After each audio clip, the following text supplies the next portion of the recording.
रां जाख्ल'नायनि मुङाव आखाइ दैखांनो गोनां जाबाय सासे सरकारि साख्रि मावग्राया। घुस एबा रां जाख्ल'ना आखाइजों आखाइ हमजाबाय ICDS प्रजेक्टनि केरानिया। रां जाख्ल'नाय हमग्रा सोरखारि भिजिलेन्सजों रङियाव हमजाबाय तामुलपुर नाग्रिजुलि ICDSनि केरानि ज्योतिर्मय बरुवाया। अंगनाबादि कर्मीनि साख्रि होनायनि मुङाव घुस लादोंमोन ज्योतिर्मय बरुवाया। नाग्रिजुलि ICDSनि सुपारिनटेन्डेन्टआ बेनि सायाव मा फोरमायखो? মানে হেৰি ৰঙিয়াৰ পৰা এজন মানুহে ফোন কৰিলে, তেওঁ পৰিচয় দিছে ভিজিলেন্স ক্ৰাইম ব্ৰাঞ্চৰ মানুহ বুলি। আৰু জ্যোতিৰ্ময় বৰুৱা আমাৰ অফিচৰ এছিষ্টেণ্ট LD হয়নে নহয় সুধিছে, মই হয় বুলি কৈছোঁ। তাৰপিছত কৈছে তেওঁক আমি এৰেষ্ট কৰিছোঁ। এইখিনিয়ে। কি কাৰণত এৰেষ্ট কৰিছে? তেওঁ ছোৱালী এজনীৰ পৰা পইচা সংক্ৰান্তত এৰেষ্ট কৰা বুলি কৈছে। তাৰপিছত আৰু কাটি দিছে ফোন, একো কোৱা নাই মোক।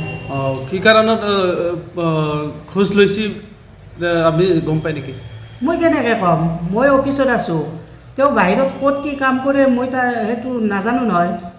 মই কেনেকৈ LD এছিষ্টেণ্ট। তেখেতক কিমান দিনৰ পৰা কৰি আছে কাম?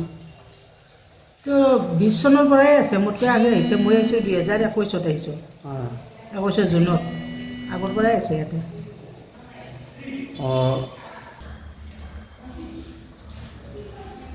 হ'ল দেৰি, এপইণ্টমেণ্ট লেটাৰ আহেনে? আমি ফাইল পঠাইছোঁহে জইল ডিৰেক্টৰ অফিচত, ফাইলহে পঠাইছোঁ। কিমানজনৰ ভেকেণ্ট আছিল? আমাৰ 7 জন আছিল। 7 জন আছিল।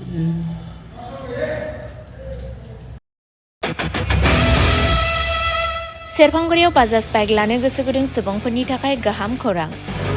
क'क्राझार जिल्ला सेरफांगुरियाव थानाय फुंखा एन्टारप्राइज बाजाज शोरुमा फैगौ 25 सेप्तेम्बरनिफ्राय 29 सेप्तेम्बरसिम मेगा लार्न काम एक्सचेन्ज मेला खुंफुंगोन। बायगिरि नोंथांमोनखौ मिथिहोहरनाय जायोदि डाउन पेमेन्टआ RC इन्सुरेन्स लाफानानै 10,999 रांनिफ्रायनो जागायगोन आरो 500 रां होग्रोनानै गोसोबायदि बाइकखौ आवग्रिना दोननो हागोन।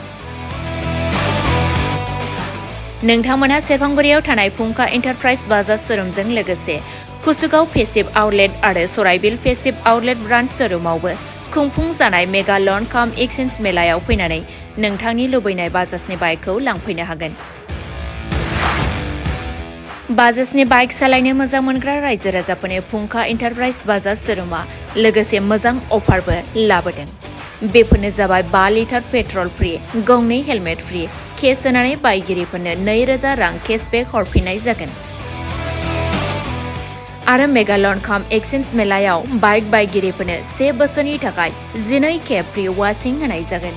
आबुङै मिथिबावनो थाखाय 6003817191 नङाब्ला 9101547892 आरो 9101598021 जामबुं नम्बराव खौरां लाहरनो हागोन।